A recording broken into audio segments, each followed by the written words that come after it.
You're listening to You Would Think, the Philadelphia Flyers podcast. I'm your host, Kyle Collington, and joining me as always, Kevin Durso. How are you, buddy? I'm doing well. How are you? I'm doing okay. You know, we're sitting sure. here. Basically, the first thing I said to you when we jumped on the call this morning was, I think we'd be talking about 3 wins today, and I'll start the show the same way, because, man, it has been an interesting week. It has been, and maybe the best part of this week has been that, you know, we've done 2 episodes in a row where we've had to focus on, as we said, uncomfortable topics. Yep. This week was strictly hockey.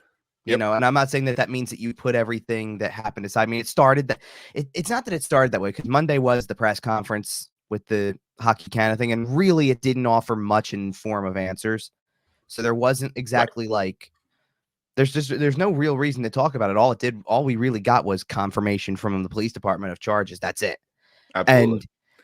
And so you kind of left yourself sitting there kind of scratching your head over it. And at the same time, it's like, okay, listen, now it's a due process. The only other piece of information that we got was there was like a hearing of some kind, or they made like their preliminary appearance in court, or their lawyers did. And the next date that came out was April 30th, which is almost 2 weeks after the regular season ends in the NHL. So it kind of almost puts a bow on the last 2 weeks of that topic and allowed us to kind of, from a Flyers perspective, go, listen, everything else about this is kind of just status quo for now. He's not around. His locker stall is gone. They've edited him out of every pregame video that there is and all stuff like that. So, like, I assume he is in the process of being erased from Flyers history as best as possible. Well, and at least tied to the current team while they move forward. Like, they're not out there branding that. And what that's supposed to do is allow you to focus on the team coming back from the break and the games ahead and the push and things like that. And I think they did. Well, almost not, though, because the first period was exactly what I worried about. It was exactly what I was worried about because I think what I had hinted at was, I'm not necessarily surprised about their first period in Florida. What I hinted at, though, is that either Florida is going to be the same way, and it's going to be this big feeling out process, and it's going to kind of look ugly in the first period for both sides, or they're just going to come out firing away. No, so what happened is Sam Ersson asked for some early action in that game so he could get back into the swing of things. So they just kind of let the Panthers get a couple of early chances, some early shots, some early really dangerous opportunities, but it's okay. It was all a test. It's all for Sam. Well, it's certainly a good old confidence booster for sure. I mean, like when you think about when you think about how the pre-break ended for Ersson too, like all the action facing all these top players, and I say that like the facing these top players thing, right? Not trying to ignore the fact that Florida's got a good roster, and you were facing a legitimate top goal scorer in the league this year. You were facing another, at least 2 other players that have immense skill. I'm thinking of Tkachuk and Barkov at that point, on top of what Reinhart brings. Carter Verhaeghe, who scored the power play goal in the first period. And like, that was kind of like that moment when they finally do score, because you're sitting there going like, as long as it's still scoreless, this is okay. I mean, you wish they would pick it up, but as long as it scores, and then they score, and you're going, okay, now it's halfway through the first period, and it's like, now you're going to see how it's about how they respond. And now it's time to be concerned. And it was more of the same too. They hadn't scored first, I think, in any of the games that they had lost on the 5-game losing streak. Right. It's here comes Colorado, here comes Tampa, here comes Boston. Like, that was the way it was the entire time. And you really, like, look, we don't know. We're not even in my position. We're not privy to the words that are used in the room in between periods. Of course. And I wasn't there anyway. This was the one game this week that was on the road. But I imagine John Tortorella. But something was definitely said. Yeah. because that was a totally different team in the second and third period than it was in the first period. They needed a little wake up. They needed the wake up call. Sure. And I think it's a reminder, it's just a reminder of, again, like, now that you're into February, like, this is what John Tortorella said about January too, that it was like, okay, now we start finding out who you are. Like, this is where we find out what kind of team this is and everything like that. And yeah, boy, did they ever, because, and that's the thing, like when you think about Tortorella post game from this game, And they finished up the second period. They weren't even leading the game, but they finished up the second period. And his response is, basically, and I'm cleaning it up, obviously, but are you kidding? Are you kidding me? Like, do you see what happens when we play this way and play with that identity and then have everything clicking? Like, they're as good as anybody in the league. And this team believes in John Tortorella big time. Sure. And it says a lot when you play, you've already swept the season series against Vancouver and, okay, sure. Playing, Boston's number 2 in the league, and we saw what happened against Boston. And that was the perfect storm to an extent for Boston, that they weren't going to, it's funny though. They got a little bit of the Flyers' best. And then as soon as something happened negatively, it snowballed, and that hasn't happened a lot this year, obviously, but still. And then you're thinking about, the way that they've been able, even though they lost heavily to Nathan MacKinnon the second time around, they've been competitive. Like, they were competitive in that game against Colorado after beating Colorado. We're going to get to the next team on this week's schedule that they won again against. It's like, even other good teams that they've beaten, they've beaten Dallas this year. They've beaten Vegas. Right. They've beaten Vegas this year. And that's what I'm saying. So now you're adding good teams. Right. You're adding. You shut out Winnipeg in Winnipeg on the second half of a back-to-back when they were one of the hottest team in hockey. Right. And you've added Florida to the list. And Florida, by the way, considering how I want to go back to, or not go back to, but let's fast forward on the schedule for 1 second from Tuesday when they returned. And this has nothing to do with the Flyers, but do you know what Florida did for the rest of the week? Okay. No, I don't. 4-2 win against Washington, which, okay, Washington's kind of in that messy middle. They're coming around a little bit. They're starting to put it together. Keep an eye on Washington over the next couple of weeks. Washington is the problem with Washington to me is they're very hit or miss. Like, yep, I know where you're going because they played Boston really well on Saturday. Well, but I go to the same thing. And Ovi's got 3 goals in 5 games. Well, I that's probably because that's the key to the whole thing. Yep. If he's going, then he's going to have to shoulder this thing. And when he warms up, he tends to warm up in big fat bunches. But they're never going to make it to where they want to get to, considering where they are in the standings. If you have, hey, we played, Washington plays Florida 4-2 loss. Oh, then plays Boston 3-0 win. Like, they can't go that back and forth that much at this stage of the season and expect to get anywhere in the standings. They have to go on a run. Sure. And I'm looking at Florida, and it's okay. So you beat a team like Washington, who's kind of in the middle, like we said, 4-2, and then Saturday it's 4-0 against Colorado. Yep, they're a good team. But how'd your week start though? 2-1 loss to the Flyers. Like, yes, sir. This team just continues to pull out these games, and that was kind of like, to me, winning a game like that. And we had kind of talked about it because you did.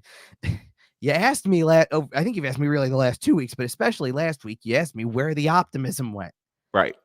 And it was like, it's back. Well, it is back to an extent, but it was also, I think I finished the week saying they needed, you don't want this to get to Seattle.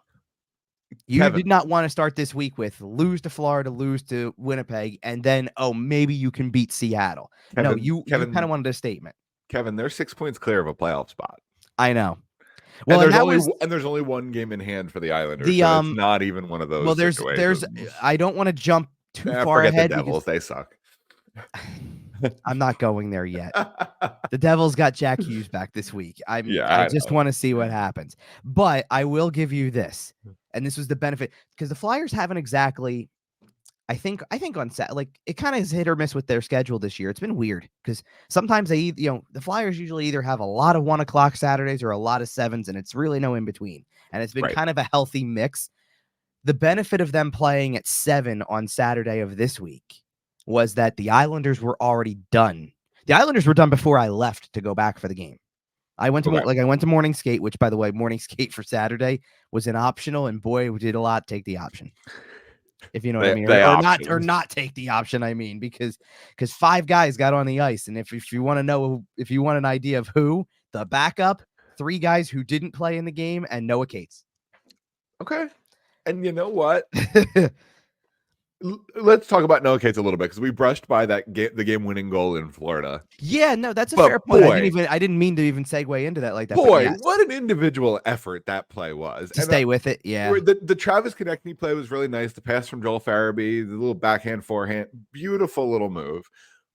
But the individual effort out of Noah Cates on that goal, my goodness, that was a special play. As we progress through the week, because we're certainly going to get here when we get to the Winnipeg game too, and then obviously the Seattle game is going to be this way. But I think Noah Cates scoring that goal, because it started with, like you said, it starts with Travis Konechny, and you're kind of like looking around going like, okay, yeah, I mean the best player on the team is going to have to be the best player on the team for this thing to kind of get going, right? Sure. And then Noah Cates scores, and it's like second goal of the year, hasn't really contributed in that way much this year.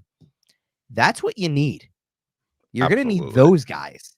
And that's going to become a heavy theme as we go through the rest of the week, because it starts with that goal.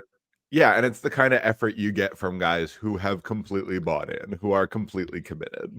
I'm going to tell you what else matters in that situation too, because this is also a recurring theme from the week. For the most part, like I'm going to kind of try to rack my brain a little bit more on the game against Winnipeg to kind of remember each individual goal in that situation. Yeah. But I know for every other goal that I'm thinking of from Noah Cates through and within the game against Seattle, look at how each player who scores in that situation, because of the fact they're not Travis Konechny, essentially, look at how each player reacts to scoring a goal. Like Noah Cates was pretty much out of his mind for not only scoring for the first time in what feels like forever, but it's a big goal. Oh, huge goal. And game-winning goal. So, right. Well, eventually, you're not thinking that 3 minutes into the third period. But it's the goal that puts you in the lead. It's the goal puts you in the lead. Yep. But for him, I'm telling you right now, that reaction had nothing or had very little to do with it taking the lead. That is, I did something to help this team in this particular way, not the defensive play, not winning a face-off or something. No, scored a goal. I contributed only his second. And I'm gonna, and I'm fired up about it. And in fairness too, like, what's really cool about a situation like that is that Travis Konechny's on the ice with him in that moment, because they did run 11-7 in that game. Yes. And so they're rotating the lines all over the place. And Konechny is almost equally as excited, for the other guy scoring. Not this is, he scored 24 of these at this point, no big, kind of no big deal, so to speak. But getting the kid one, the guy who hasn't had one in a while, the guy who needs one. Actually, I lied. It was 23 at that point, by the way, because we're going to get to the 24th. Yes. But you get the point. But this is a guy who scored his second. And for what it's worth, by the way, a guy who didn't lack in that department last year. Like, he had 13 goals last year. We were sitting here in the offseason talking about, hey, is 20 a possibility? Like, that would be a nice step up. If you got 13 as a rookie, 20 would be nice. And I know that the injury hurt him because he missed a lot of time. But now what you would have loved to see him get on the radar and do is, especially at the time of the injury, if he didn't have just one, like if he had 3 or 4 at the time of injury and comes back and you go, okay, can you get to 10 maybe? Sure. That would be nice, to kind of get close, to give you an idea that, like, listen, if you had played the full year, you would have made it maybe to 20 or at least 15. And at this point, you're kind of looking at him and going, well, if you can pick up a couple of more and end up 6 or 7, that'd be awesome. And I'm not even, you know what? No, because that's setting the bar pretty high. Bro, I was gonna say, at this point, you're not even putting a number on it. No. At this point, you're looking for, well, because you know what else it is too. At this point, who's contributing with regularity, who's not, and where it's gonna come from. And and when you get a goal from Cates, it's great. Like, of course, you take them every single time. It's the same way that, depending on the situation, when you were winning games in different seasons or whatever, like, what I equate that to an extent also, like the last time that this team was really kind of deep into a playoff run. Okay. You took every Tyler Pitlick goal you could get because he's not expected to, but when he does, this is great. Look at where they're getting scoring from. It's not. Man, he put up a couple of big ones. He Tyler had Pitlick some was so slick much fun. offensive ability, like it wasn't like he was completely inept in that department and was like, you're just the penalty killing defensive specialist kind of. No, I like Tyler Pitlick a lot. He was a really nice player. He's hung around too. Like I give him credit. Like 5 years later, sometimes guys like that don't stick, right? And for all I know too, like the way that everything went with all the COVID seasons and things like that, that could have easily cycled him out of the league. So many guys just dropped in and out of the league because those were such a weird couple. There's a few guys, but there's a few guys who you look back on, and they may not have even been Flyers at the time. Like they might have been former Flyers already that have hung around. That you're like, good for that guy. Like I thought that the other or like Tuesday. The starting goaltender for Florida coming out of the break is Anthony Stolarz. And you're like, you know what? It didn't work out here. That the injury history and all that type of stuff. It didn't work in Philadelphia. But good for him for still having an NHL job.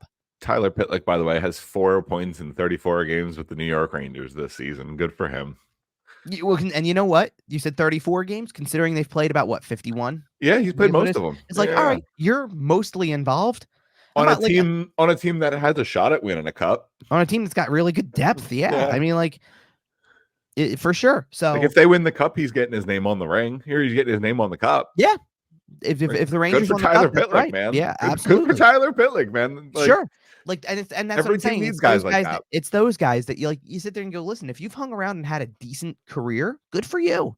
Sure. That you've actually been able to this wasn't even a team they played, but I actually, this is who no, I went to this one after the Islanders because I watched the tail end of the Islanders game. Then I flipped over because the Red Wings and Canucks went to overtime. And you're watching as the Red Wings game goes on, you're going, look at who's running the show in goal for Detroit. It's Alex Lyon. Who again, who did the same thing with Florida last year. Flyers backups of Christmas past. It is, crazy. But Lyons turned himself into a reliable NHL goaltender. I will die on the hill that Alex Lyon should have gotten Hart votes in 2023 for the run he had with the Florida Panthers for down getting the stretch, basically carrying them into the playoffs, dragging them kicking and screaming into the playoffs until they then ended up going right. And then sure, they dumped him for the guy who's making $10 million. I get it. Fair enough. But that run in the regular season, man, Alex Lyon, come on. Somebody give him a third place vote. I'm not saying he deserves to win it, but somebody toss him a third place vote. I hear you. Well, anyway, so where we were going with this is I don't know how we ended up talking about 20 other teams and other goaltenders and whatnot. But so you brought up the playoff standings and how the way the point shift was. The benefit of the Flyers playing at 7 on Saturday was that the Islanders played early. Okay. And I mean, they weren't alone. I mean, you had a lot of games that were also actively going on while the Flyers played, but that was kind of the big one because the Islanders were the next team in line in the Metro. So you're looking at them the closest. And I didn't even really keep track of it because I was kind of back and forth throughout the course of the afternoon on Saturday. So I didn't see every ounce of this. But once I actually had a chance to check on everything. Yeah. I open it up and it's under I think it might have been 3 minutes left. You're getting into empty net territory. And the Islanders are losing 4-2. Yep. And you're like, oh, okay, then this is looking the window of opportunity is open tonight. Yes. The Islanders just invited you in. Here's an open invitation to gain 2 points if you find a way. And they ultimately did. And then let's not gloss over the Winnipeg game. No, I don't want to. I just was kind of getting into that point because Because Saturday was going to be the day where, as always, Saturday is the day whenever, because it was still a light schedule, even on Thursday. There were only 7 games in the league, which, and not any that, not really any that had major playoff implications. Right. I mean, no, actually, I shouldn't say that. There were, but you had the same thing happen. It was some of them win and some of them lose, and it's kind of like the balancing act. You take the ones like on Thursday, Washington lost to Florida, as we already mentioned, and the Devils lost to Calgary. Calgary, by the way, I guess, Calgary should be the Flyers' best friends right now. This week is gone. They're doing right from the Flyers standpoint. They're doing great work. Is right. And then on the other hand, Carolina beat Colorado pretty convincingly, and the Islanders, Carolina's not losing to many teams these days, right? And they're just not. No, but you know what? You give them the thing is that you give Carolina, or you give the team playing Carolina a shot when it's like Colorado. Colorado, yeah. But Colorado hasn't looked really good coming out of the break either. Like Colorado, all of a sudden, is totally a different team than they were when they came into Philly. Right. To an extent. I mean, and they'll get it back, and the Islanders, by the way, that night beat Tampa convincingly also because Tampa had played the night before and just. I mean, let's just wait. I could tell you what that game was going to look like. Loss. Yeah. Well, the second that they weren't rolling Vasilevsky out for it. Absolutely. But like then in a back-to-back, and they looked sloppy. But then, like you said, Saturday, the NHL kind of actually they got a real chance to kind of roll out their best media day. First, Saturday off in a while where you could kind of get in there and get some games on ABC. And they let it off. Well, yeah, because they let it off with St. Louis Buffalo. That maybe that one looked more attractive when they planned this out at the beginning of the year. When you expect Buffalo to be a little bit better than they were, and maybe even St. Louis too. But and then you followed up with Washington. I don't know what are you trying to say, that Seattle being close to a playoff spot and the Flyers being in a playoff spot would have made for a better put this one on TV versus the stream only? Well, no, I'm not actually. I'm just talking about the fact that you kick off your media schedule on Super Bowl Saturday, right? Like the Saturday of Super Bowl weekend, interest in sports kind of across the country is at an all-time high because there's been conversation about it for 2 weeks. And you have an opportunity to really put out a good quality game. And other games you had today included, you did put Capitals Bruins on TV, but you could have put Avalanche Panthers. Well, the timing would have been Colorado. Yeah, you just moved the game to make it earlier in the day. Any of these, I don't see any reason why tell me how Detroit Vancouver is a bad matchup based on what happened. Maybe at the beginning of the year you weren't thinking much for Vancouver or maybe Detroit for that matter, but that turned out to be a good game. Even Devils Canes or Maple Leaf Sens, any of these games are better than Maple Leaf Sens from an ABC standpoint. That was the Hockey Night in Canada game. Okay, I wonder if that's the reason for that. But I can't defend the Carolina New Jersey one. Right. I mean, there's no defense for that at all. I mean, you knew that was going to be a great game. But outside of the fact that you were like I said, that you were already lined up to stream only for the now Flyers and Kraken. The game went 1-0 to overtime, so I don't know I actually don't know how good the game was, but the Devils play like that typically, and then Carolina just followed suit. Oh, and for what it's worth, by the way, you had another spectacle with that game because that was the throwback night for Carolina. They were wearing the Whalers jerseys. Come on. They wore the Cooperalls in warm-ups. In for warm-ups, yeah, that was pretty sick. That was sick. All right, let's talk about that Thursday game. So Flyers Jets. You come out and beat Florida on Tuesday night coming out of the All-Star break. Noah Cates scores your game-winning goal. And then very much the term I would use is very much a playoff style win.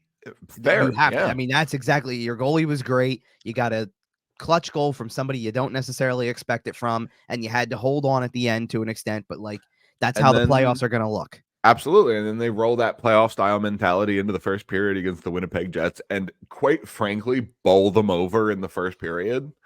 I want to make an interesting So I want to make an interesting footnote right off the bat because obviously the backup was playing for Winnipeg. Yeah, and Laurent Brossoit has been great. Yeah, he has been. So I'm not taking to be honest, you're looking at this going, the games he starts, they still normally only give up 2 goals a game. So good luck. You're going to have to figure some stuff out. Now, I found this immensely interesting because now I don't know. And I don't know if there was ever an answer that was actually given for this. Connor Hellebuck was never on the bench for the game. Interesting. The entire game. And I didn't realize it until when I've been in the press box, I've put AirPods in and kind of have have the broadcast streaming over my laptop so that I can kind of hear. Yeah, they did mention it. And they brought up they brought it up maybe halfway through the first period or something like that. And I'm like, they never touched it again. Oh, well, no, that was it didn't matter. They didn't have to. It called to my attention anyway. Because I wouldn't have really been looking at the Winnipeg Jets bench otherwise. Especially the backup goalie area. And I look over and I'm like, oh yeah, he's not there. Okay, that's interesting. And then of course, it was kind of funny seeing a player sitting on that stool. It was. It's pretty amusing. And then it's 3-0 after the first period, and you're going, maybe.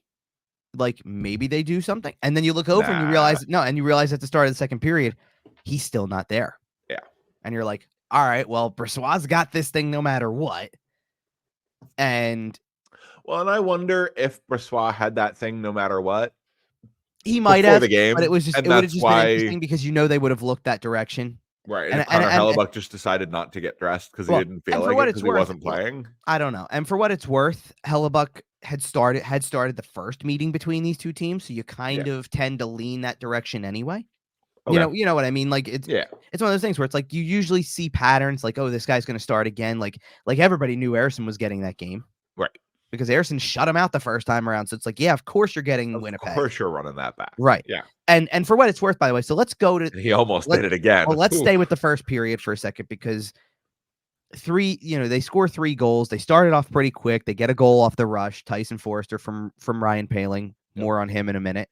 Oh, yeah. But Forster obviously it was...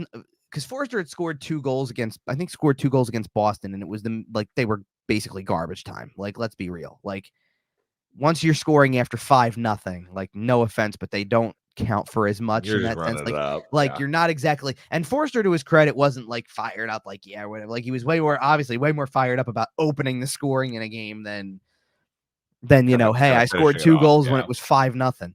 Yeah. But but that was the only goal for a little while, and then they follow it up really. Oh, and by the way, this is a fun factoid of the night because your all-star, 6 minutes into the game, just decides, you know what? Without hesitation, the gloves are coming off. I'm fighting a guy because I didn't like what happened. What happened when he made contact with me. All right, fine. And the only trade-off there is it means he's not playing for a minimum of 5 minutes. Because they stay in the box until the next stoppage after the fight time is over. So, like, you're sitting there going, all right, that's not ideal. You don't want to take your best player off the ice for that length of time against Winnipeg. Your best player, your all-star, right. Right. So what happens when he comes back? He scores a goal. Well, he scores a goal that deflects off of the player he fought that probably is going wide into the net. It's the most Travis Konechny goal of all time. It kind of is, yeah. It's the most Travis Konechny goal of all time because it took a little bit of skill, but it was also him being a dick. I appreciate where you're going with it, yeah. Respectfully. And then what happens under 2 minutes to go in the period? He gets the assist too. He completed the Gordie Howe hat trick in 4 minutes and 8 seconds of ice time. Insane. It might be among the fastest, especially when you fight first. Right. If you there's an extent where if you need the fight, you could just get the fight out of the way. Like that's the only thing that's left. Like I'm talking about, like you go out, what if he scored the goal in the time frame that Forster did, 3:37 into the game, and then what if you eventually get an assist at the 14-minute mark and you have the 2 points that you need, and you go, all I need is a fight. So the very next shift, I'm just picking one. Somebody give it to me. Yeah. Right. I'm just picking a fight with the first guy I see. I don't even care. I want to fight. Pick the smallest guy on the ice and just go hit him. And let's be real. It's not Travis for Konechny, for as chippy of a player and as much of a rat and a grinder as Konechny is, he's not out there exactly picking fights every day. No. So it was a little bit unusual to see because you're like walk over to somebody and just confetti glove was I know. Yeah. Out of character for him, but not in a bad way. Well, and the interesting part was, so they're only leading the game 1-0 at that point, and it's 6 minutes in, and he starts with kind of like the slashes first, where it's like I'm just trying to get your attention or whatever. And in my head, I'm kind of going, dude, better be careful because you don't want to give them a power play. Like, I understand you didn't like. I understand when you didn't like what the guy did, but you don't need to take a penalty there because you didn't like it, and that's what it was starting to head towards. And just the thought barely had time to enter my mind before both players had gloves off and he really chucked his. And you're like, all right, never mind. We're just going. All right. Okay. More power to you, I suppose. The funny part is that, okay, so beyond the first period where they play great, I mean, I have, they outshot Winnipeg 13-4 in the first period. Okay. So straight up dominance. Like, once you got this, especially once you got the second one, you finished the period strong and everything's great. The one thing I will say about the end of the first period, and this, I think it feels like it's a precursor for what's to come. They're up 3-0. They've just played a great period all in all. But with 10 seconds left, Sam Ersson, who had seen 3 shots the entire period, has to basically make a toe save. Yeah. And he does. And you're like, wow, the guy has barely seen any action all period, and he's making a save like that. That's pretty. And he's that sharp in that moment. Yeah. Right. And it's like, well, that's a big save, because obviously you want to take 3-0 to the intermission, not 3-1. You don't want to give him any signs of life in that final 10. And before you can even blink coming out of the gate, again, it's barely 2.5 minutes into the period, the second period. And Travis Konechny, who's having a night at this point already, who's had more action already in the first period than most people have in one night, right, takes another penalty. Yep. And again, there's an opportunity. The momentum could shift right there. It's early in the second period. Winnipeg is, by the way, is not playing with the roster that they had the last time you played them, which was minus Mark Scheifele and minus Kyle Connor. They are playing with everybody. The full complement, plus Sean Monahan making his plus adding debut. Sean Monahan. That's fair too. And what happened? And what happens? Right off the faceoff, Kyle Connor and Josh Morrissey run into each other. The puck sits at the blue line, and here comes Ryan Poehling. Off to the races. Hilarious. And Poehling, by the way, very calculated, enters the zone and uses Morrissey as a screen, puts it between his legs, scores shorthanded, which one of the things we were all kind of discussing after the game was over, by the way, and this I think is kind of true. I'd have to go back to actually look up exactly when it was, like to look up each one of the shorthanded goals that they have. But we had even said, been a little bit since the penalty kill contributed in that specific way. Okay. You know, like the penalty kill had still been good, but when was the last time that they had a shorthanded goal with like some meaning behind it? Because obviously, like, they didn't score shorthanded against Boston. You know, they just lost that game. They got shut out by Detroit. Tampa wasn't one of those games. You know, Tampa, if nothing else, Tampa, you had a power play goal. Yeah. That kind of got you back into it. Okay. How about I'm looking at the Ottawa game. Nope. Ottawa, they scored 3 times. They had 2 power play goals in that one. That was kind of the crazy power play situation. Right? You know, so like you're digging and then, you know, okay, I just went through. I'm still going through. Right. Like I may have to go back to, and even then it didn't happen. So I went back as far, and I'm just leaving it at this. I went back as far as the Dallas game that capped off the 5-game winning streak.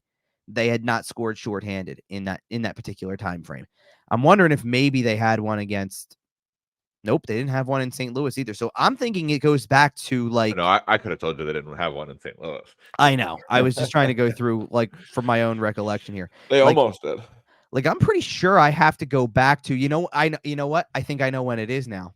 Okay. If I'm just looking off the cuff here, because I don't believe, like again, Winnipeg they didn't. Minnesota, I don't believe they did, because Minnesota was the one they had to rally back from the 3-1 deficit in the third period, so they won it on a power play. Right. I think it was Travis Konechny's game winner against Calgary on January 6th. Wow. So that's what I'm saying. They hadn't come through with a shorthanded goal. Like the penalty kill is still playing well, but they haven't done that in basically a month. And that goal still brought them into a tie for the league lead in shorthanded goals. I know. And very briefly, by the way, we'll get to that later. But and at that point, okay, it's 4-0. So you're gonna naturally kind of relax a little more until because let's be real about what that also, like, Winnipeg, by the way, outshot the Flyers 15-3 in the second period. So one of the 3 was the shorthanded goal. Yeah, score effects took over for the rest of that game. But the thing was that from my vantage point anyway, we came away with from that second period. Yeah, they had 15 shots, but how many of them were really quality? Like there wasn't a lot that was like the Flyers. The Flyers were doing a phenomenal job of controlling play still. Well, they give, when you give up a shorthanded goal when you're already down 3-0, no less, you saw the drop. Like, oh, for the next few minutes, we don't have a lot of energy, because especially on the road. Now this feels like, oh great, like the one opportunity we do have to get back in this game, it's 3-0, score a power play goal. Then you have, at that point, they score a power play goal. They have what would it be? Plenty of time. 30 You would minutes. have something. Well, I would say 35 minutes at that point, because it would be within the first 5 minutes. So you would have 35 minutes to figure out a way to get 2 more. and you have something on that, like, because that's what also creeps in too, is as the period's going on and they've taken 19 shots and Sam Ersson has stopped all 19. What do we have to do to beat this guy? By the way, you didn't score on him in Winnipeg either. We can't score on this guy. This guy's unbeatable. Right. Yeah. Well, like, what are we supposed to do? We can't score on this guy. This guy's got our number. Right. So, but the third period, and they didn't get outshot nearly as bad. Like it was 10-5. But they really sat back. The chances weren't like there or whatever. And I guess they had 2 in the second period to a lesser extent. It started there. And okay, they gave up a goal. Kyle Connor scored with like 5:12 left or whatever. So it's like, all right, you know what? Not really as big of a deal. It just took the one last element of drama out of the game that Sam Ersson wasn't going to complete the series shutout on them. Oh, it would have been so nice. You let's suppose you were starting to think once it's under 10 minutes to go in the third period, you're definitely thinking, and by that point too, the game is pretty well in hand. I mean, the one thing I will say is right after that goal was scored by Winnipeg, they came back with another really good shift, and you're like, if they're not careful, it's gonna if you're not careful, it's gonna be a 2-goal game again. And guess what? They're pulling the goalie. Right. Oh, and when they do, it's like giving them a power play. So be ready because they're coming. Well, especially considering the fact that the Flyers have had games, maybe not that late in the game, but they've had games where it's like you've been down and you've found your way back into games. Don't think it can't happen to you. Like what you can do to another team can happen to you if you're not careful here. So Detroit, Columbus, you've had it happen. Right. But Winnipeg doesn't score. So the final score is 4-1. And you would think that would be a very satisfactory result, like that you take some satisfaction in that result. And the room was kind of, we can't play like we did the last 2 periods or, like, so good we got the win, but we're better than that. And you like seeing that. You like seeing players like kind of own or whatever, but you kind of also in the back of your mind knew what was coming, because why do the players feel that it wasn't good enough? Because somebody else didn't feel it was good enough. Right. So after a 4, I can't help laughing over it. It's so funny. It's just funny. After a 4-1 win, we got 65 seconds of John Tortorella. Hey. Who started the press conference off with no words. What did you see out of the final 2 periods? Nothing. Holds up the old donut. That is John Tortorella in a nutshell. Yep. How on earth do you quote that? Oh, you don't. You just describe it for people. And even then, the thing that you have to like about what that situation does is, like, yes, listen, as I'm walking out of the press conference room that night, you're going, well, that was like, yeah, guess what? You know what Torts just gave you? Nothing. Like same thing. Like as much as the hand gesture says it all, and for what it's worth, it wasn't the only hand gesture this week either. We're gonna get to that wrong. Too. But as much as the hand gesture says a lot, you're sitting there also going like, well, that's great. Okay, they won 4-1. What do we get? The coach was still pissed off somehow. But there's an element where it was, what does that tell you? If the last 2 periods, if the last 2 periods of a game has nothing to do with not being satisfied, they won the game. Yes, you win the game 4-1. If it's not done up to the standard that you've set by now, you're still getting that reaction. I don't care that it was a 4-1 win. I don't care that you were up 4-0, 22, 23 minutes into the game. Don't care. You either finish the way you started. Yep. You finish like garbage. Or you're going to hear about it. Because that's not the identity. That's not, especially when, okay, first period back after the break in Florida was not very good. You were on your heels. You were lucky to get out of that thing down 1-0. What'd you do over the final 2 periods that allowed you to win the game? You played to your identity.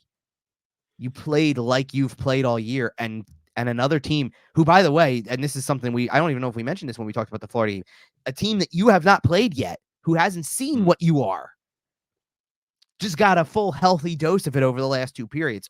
This is how they play. The Philadelphia Flyers are cutting a little swath through the league. I'm telling you, man. You don't want to run into them in the playoffs.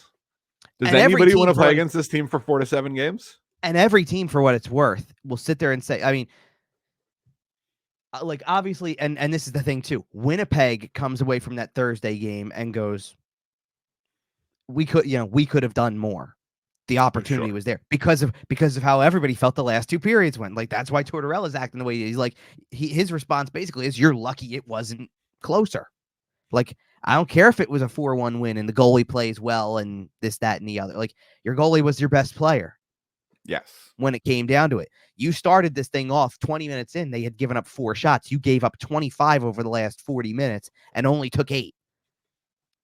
Yeah, that's not good enough. That's not going to endear yourself to the coach after a performance like that. But usually when they play to their identity, the responses you see from the opposition are a lot about, like, this is how they play. They're physical. They're, they skate well. They have, they're fast. They're in transition all the time. They're aggressive. Like, every team's come back saying the same thing. Every single one of them. That this is how they play. And man, like, even the teams that ultimately over the losing streak beat them pretty handily. Before the Boston game, Jim Montgomery's out there telling you about how, boy, they're really good in transition. We can't have lapses. They're going to get us if we are not on top of it. Like, we've got to be in control of that. And so every team in the league is on notice to, it's going to be physical. It's going to be fast. They want to catch you in transition. They want to be aggressive on you. So they're going to use that to their advantage. If they play like that, they're beating anybody, literally anybody. That's why they've won against top 5 teams in the league multiple times over the course of this stretch. Absolutely. You know what I mean? Top 10 for that matter too, because, like, I'll throw Winnipeg back into it with Winnipeg slipped. Yeah. Well, slipped a little, but like, yeah. But again, opportunity. That's why the first period was so critical. Look, they come in with a losing streak. The last time you saw them, it was they were on a winning streak. Well, a massive one and point streak, and in their building, and you're like, just battle. If you're going to win it, battle. And that was the one that we also had kept saying was a scheduled loss because you just grinded out Minnesota. Mm-hmm. Had to come back from down 2 goals in the third period. Had to win in overtime. Played extra. Yeah. All right, good luck with Winnipeg. If you don't win it, we understand. Right, you're kind of a built-in loss. You're crossing the border, traveling to Winnipeg overnight, one night. Yeah, it's awful. Right. So now take that and the reaction to, they won 4-1, but nobody seems satisfied by it in the slightest, which is, I mean, look, that's a good thing, I guess, if you don't like the standard at which you're playing to. They go to expect more. And they go into a game against Seattle, and this is going to be one of the things that I love about this game from the very top, because I don't make it over to morning skate very often, but I went to morning Dave Hackstall again. What is the thing I don't have? That's your favorite thing about this, right? Seattle comes to town. No, it's not. I don't even bump into Dave. Okay. So I don't get over to morning skates very often, but I did for this one. So that means that I'm sitting in on Tortorella's press conference in the morning. Yeah. And for a change, by the way, because Tortorella has kind of pulled back on the "you're not getting any lineups out of me" kind of thing anymore, which, by the way, is just on schedule for January, February, and they're in a playoff race. I cannot wait to see him when they get to the playoffs. He's going to be a delight to the media. It's going to be great. Yeah. Anyway. I didn't even think about that part until you just brought it up. Thanks for that. You're welcome. I started my Sunday nightmare fuel for the next 2 months. Yeah, I started my Sunday off in a good mood. No, anyway, nothing. Right. So we actually got more lineup information out of him for this. Well, right. Thanks, Willy Wonka. Good day, sir. Yeah. So we actually drew more lineup information out of him for this game than usual at this time of year. But the lead-in is, who's your goalie? And this time it was going to be Cal Petersen, which we had, like, I had a feeling, and we had actually talked about this last week, I think, to be honest, that we were like, there's going to be one. And I guessed between the two and guessed wrong. I picked Monday. But whatever. Okay, Saturday. Yeah. Either way, had a funny feeling he was getting one of them because A, they got to give him work, and B, Absolutely. You're not running Harrison into the ground. You can't. I hope not. Right. Like you need to know when to pick and choose your spots. So they pick him. And so I put it out there, right, on social. And here come all the people. Loss. Cal Petersen's in goal. Loss. He's garbage.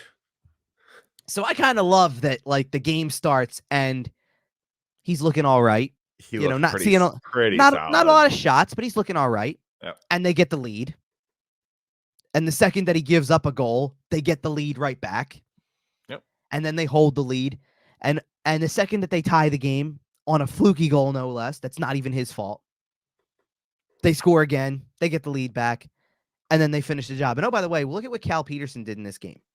It's not a lot of shot volume. I get it. So it's a team effort to hold Seattle to 19 shots on goal for the game. Something that, by the way, the Flyers had not done like Sam Ersson in the 2 games he played, for all of the stuff over the losing streak, he got that save percentage back up. Yes. A tick with these 2 games, that's all well and good. This became, hey, you know what happens when the Flyers have a lead in the third period and they just clamp down on teams and all of a sudden there's not a lot given up? And then you look up at the end of the night and you go, oh, yeah, the opposing team barely broke 20 shots. Yeah, right. 2 shots in the third period. Normally on a typical night, 30, right? Yep. Like if you're giving up 30, you're like, yeah, that makes sense. No. Yeah. How about 19? Right. And right back on par with like when you were winning a bunch of games and it's like, oh yeah, by the way, the other team barely got anything. Right. And you got 1 shot in the third period, 36 seconds in when Jared McCann scored, and had 1 other shot 2 other shots in the period. No, they finished 1 other 2 shot in the period. Right. It was 2 for the period. Hello? And you took the lead back 5 minutes later. So for the last 14 minutes of that period, Seattle's down and only managed 1 shot. If they didn't manage it before that, I don't know exactly when that shot came. I highly doubt it. I don't recall. I assume so. I highly doubt it. 1 shot? That's a Dave Hackstall team, baby. Let's go. Well, you knew you were getting that. I mean, you knew you were getting.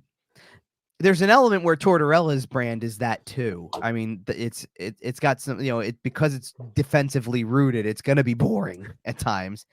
But I never mind boring. Like, and this would be me taking the coach approach. Boring is never a bad thing when it results in wins. Oh man, see, I'm just dreaming now. I've brought up fantasy hockey playoff matchups, and John Tortorella and Rod Brind'Amour.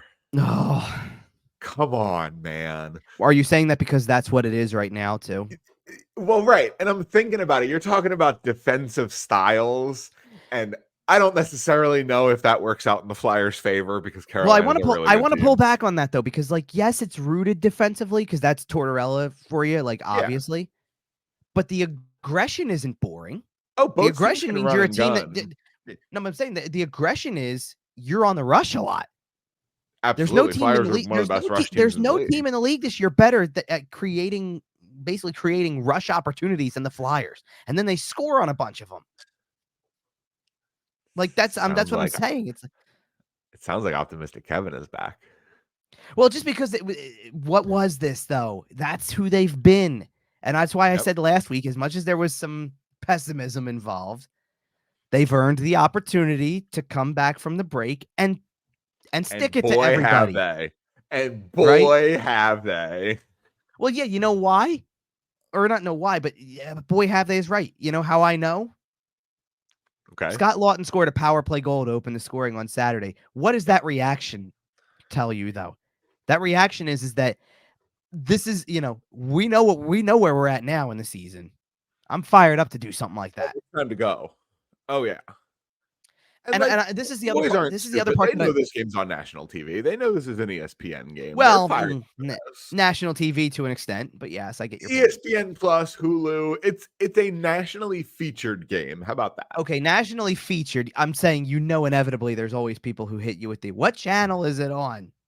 It's on Hulu. It's 2024. If you don't have ESPN Plus, you should. Well, just wait until anyway, moving on. Well, I know. Just wait until that announced, or supposedly announced, gigantic cable package. Yeah, is that what it is? That's what it essentially is. Yes, but you know what I mean. Cable. Just wait until that becomes like the direction that they force everybody to go. I know, just back to cable, but more expensive. I know. Probably. I don't know. Yep. Conversations for another day. So Seattle ties the game in the relatively late in the first period too, by the way. And your response, and by the way, the reason why the Flyers go on a penalty kill after this is because they challenge. Right. It was close. It might have been offside. I didn't see from my look at the replay.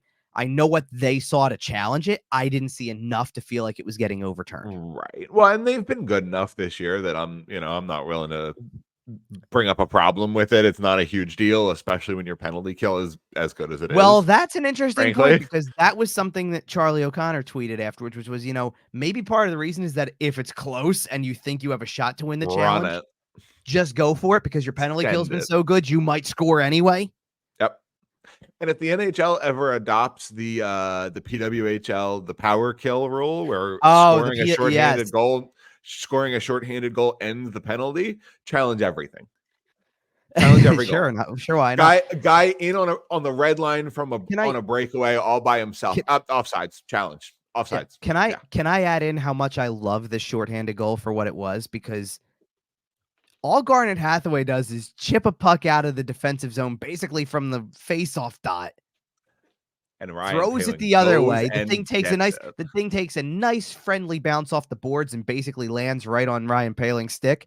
And then I had to go back and watch it a couple times to see this, because it's not something that you necessarily see from as far away as I'm looking at it from upstairs, because you're just watching kind of puck movement and things like that, and seeing what else is coming, because you were looking for his help. You were looking for, like, is the pass there kind of thing. Right. He's looking at Sean Walker coming in on the rush the entire time, and then all of a sudden just goes, nope, turns his head and shoots. All in one motion, practically. So it was a stellar play out of Ryan Poehling. So Joey Decord, who's been great, by the way, this year, he's basically saved Seattle's season, giving him a shot to even make the playoffs. Yep. Isn't ready for it, and it goes right through the 5-hole. And there you go again. Poehling another shorthanded goal, 2 straight games with a shorthanded goal. Now they're up to 12 on the year. By the way, I think on the this was again, it was the ESPN Plus game. So I think on the broadcast they said that's already one more than they had in the entirety of last season. I entirely believe that. Yeah. And we're 53 games into the season, and they have 12 shorthanded goals. By the way, I wonder if that also, I don't know how often they're going to score for shorthanded for the rest of the year. Don't get me wrong. Of course. But for a stretch, that there was a chance that they were on pace to break the record for shorthanded goals in a season. The record is 22 in 86-87, and they're up to 12. Now, I know 10 at this stage of the season, 10 more is a lot. Sure. But for a little while, they had something like 7 in the first 21 games or something. Yeah, they were insane for a couple of weeks there. Right. That was bananas. But I believe Travis Konechny still leads the league. Wait a minute. Hold on a second. No, okay, that's not. I'm sorry. I was going to say, Is that the NHL record? Because it showed up with an NHL record thing. No, the NHL record is the 83-84 Edmonton Oilers, who had, this is insanity, 36 in 80 games. Like, ridiculous. Yeah. They were playing against plumbers. Like, let's be real. And they had Wayne Gretzky. By the way, for what it's worth, because all of the top shorthanded goal seasons are all in the same era, basically, all in the 80s, basically. I bet. No. And then all of a sudden, I'm looking down this list. Here's a total oddball for you. Okay. The 2005-2006 Ottawa Senators had 25 in 82 games. What? Yeah. Oh, okay. I'm not even kidding you when I tell you there's not another season on this list that's later than 95-96. That's even wild. Relatively close to the top. And the first post-lockout year? Yes. Well, then all of a sudden I see 05. Think about that year. I know. How many damn penalties were called that year? Sure. How many times were they shorthanded? No, I'm not asking you to actually look it up, but I have to imagine they were shorthanded more than any team in history. I hear you. All right. Well, I don't want to spend too much time on this. I want to finish off with the game. That makes more sense. They were criminals. So the third period when they give up the tying goal, by the way, which I said fluky because it hits off of Sean Couturier's stick and it was basically a self-deflection. Yes. Funky. So 5 minutes later, he gets one that really counts and scores the eventual game winner. Again, really good celebration. Yep. Fired up. Apparently after the tying goal, Torts was in his ear a little bit, as you would expect. Yep. And so we brought up about the reaction, the body language on ice, and Torts just in the press conference just goes, "Oh yeah, that was FU to me," and doesn't hesitate to throw the middle finger up in the process. Yep. And by the way, while I'm speaking as we record this, I will say it that way because I don't know if it'll last this way. It's on YouTube. Go look it up. On the Flyers YouTube page. Go look it up. It's there. We were like honest to God, I went to we were going back upstairs, and my response to that is, all right, because sometimes he says something and they're able to cut out what he says or whatever. Right. They edit. So I'm like, good luck editing that one. Yeah, that's a tough one. He straight up on camera goes, yep. Straight up, I'll do this in the best way I can on ours. Just straight up goes, bang. Right. Throw it out there. We love John Tortorella. I know we talked about him. Is what you get. Yeah, and I know we talked about him potentially being a little bit ornery come playoff time, but when he does speak, and in general, it's going to be good. But this is the thing about it. Like, why was the Winnipeg response the way that it was? Because he's going to pick his spots to tell everybody, I don't care what the score said. I hated it. I didn't like the effort. I'm telling you. And they hated it. And you know what? I'm not saying a word to them. They know it wasn't good enough. Absolutely. Let's see what happens next game. What did they do the next game? They went out and they had a really good first period. They played really well at the start of the game, and then they finished it much closer to.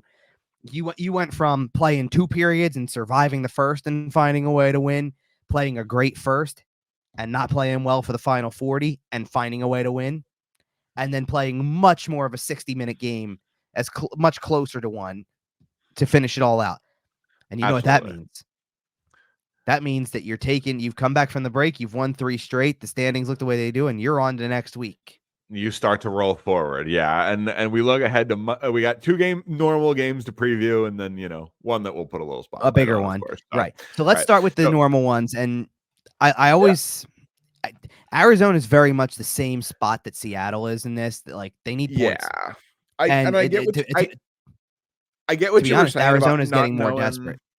Yeah, and I get what you were saying about not knowing which goalie was starting because you didn't know if they were going to give Cal Petersen Seattle or Arizona. I wasn't sure either, and I kind of also thought it was Arizona, but I guess it makes sense to give Petersen the Saturday night so that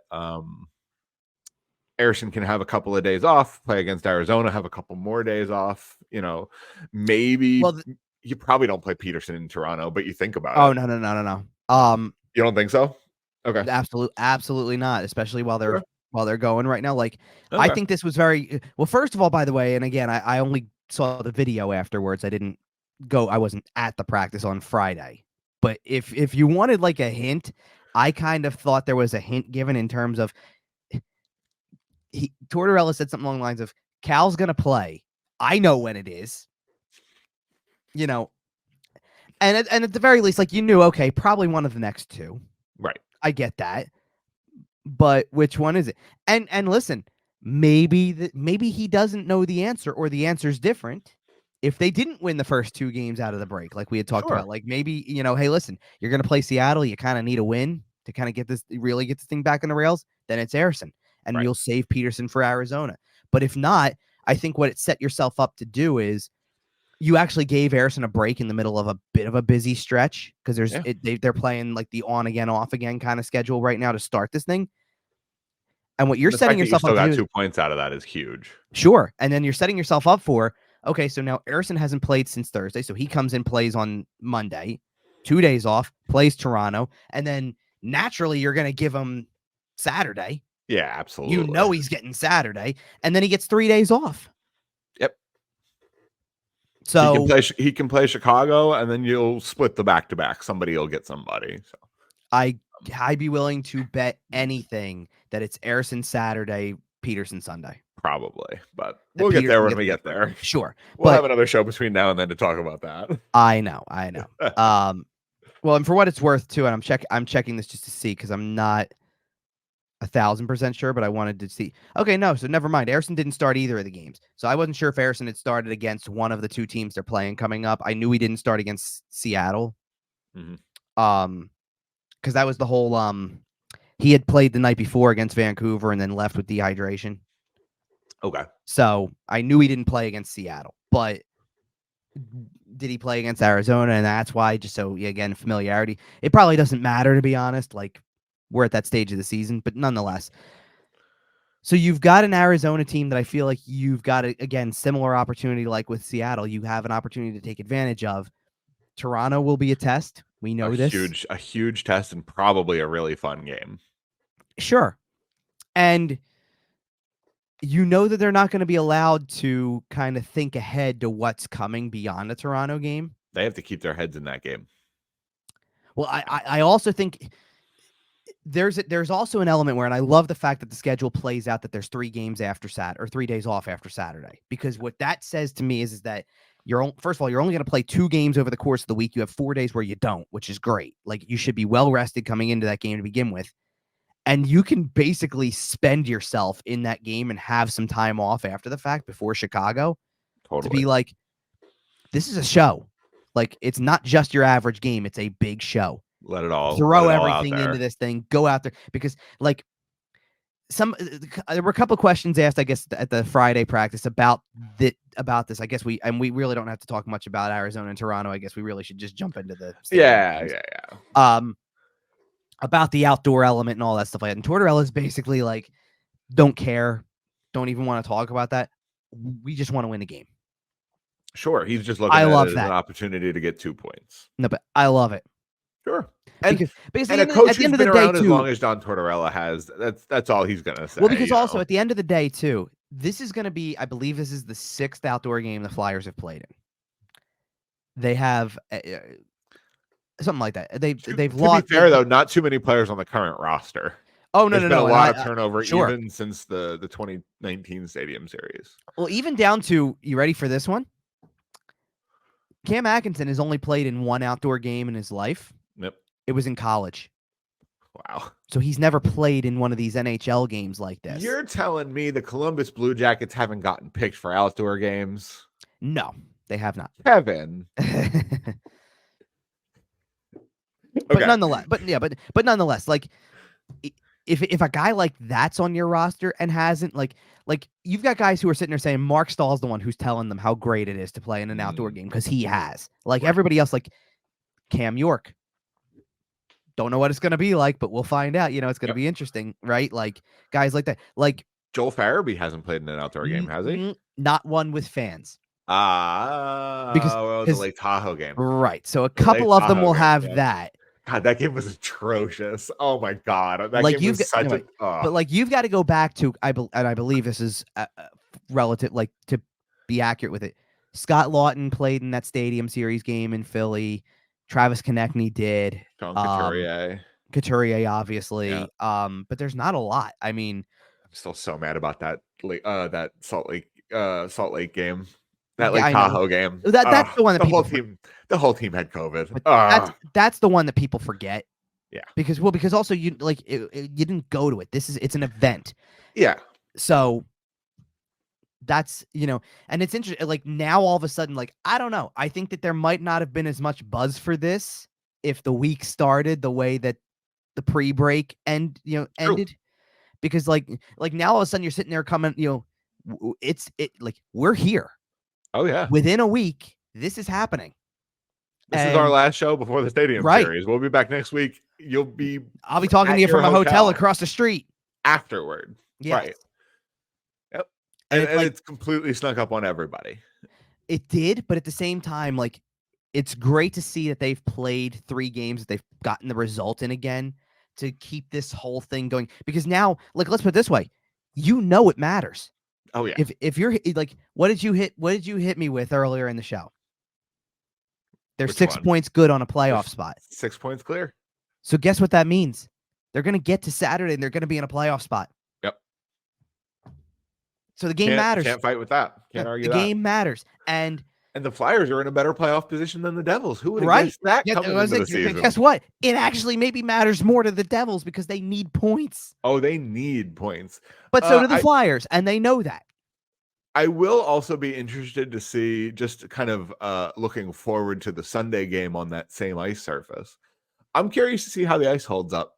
And I know there's games on it all week, and I know that, not games. Well, there's practices all week, but no, I mean like charity games and men's league games. They rent out the ice pretty frequently at those events. I know they did when it was in Philly. I don't know if they do it as much before, though. That's usually an after thing. Okay, fair enough. Let's put it this way: the rink is still being put together as we speak. Okay, and then there's practices as soon as Thursday, so.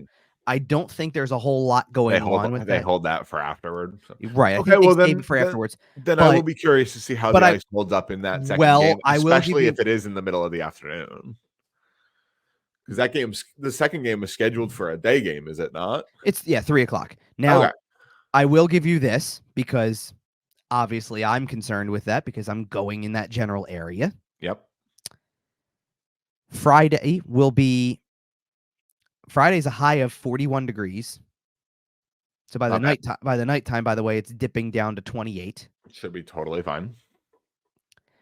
This is fun. Now this is supposed to be early apparently, but there's potential for an inch of snow on Saturday during the day, so it wouldn't be during the game time. It's only a 40% chance, so let's not hype up too much. It'd be fun. And again, as we speak, like that changes. But what I was more concerned with was the high temperature on Saturday is set for 36 degrees.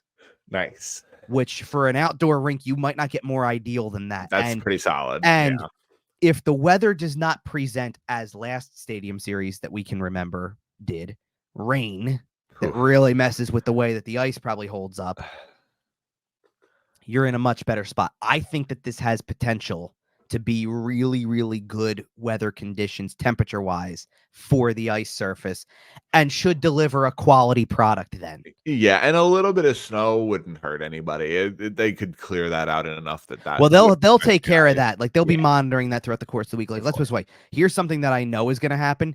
They are getting snow earlier in the week. Okay. Like there's a storm that's supposed to come through. It's supposed to bring probably like not like terrible amounts, but like a couple inches. Especially up there, like you're going further north, so but we'll see. And hopefully this time around, unlike some of the other ones that the Flyers have played in, because most people don't have great memories from the outdoor games. The scenes are great, like the scenic portion of it is great, but the results haven't typically been good other than one.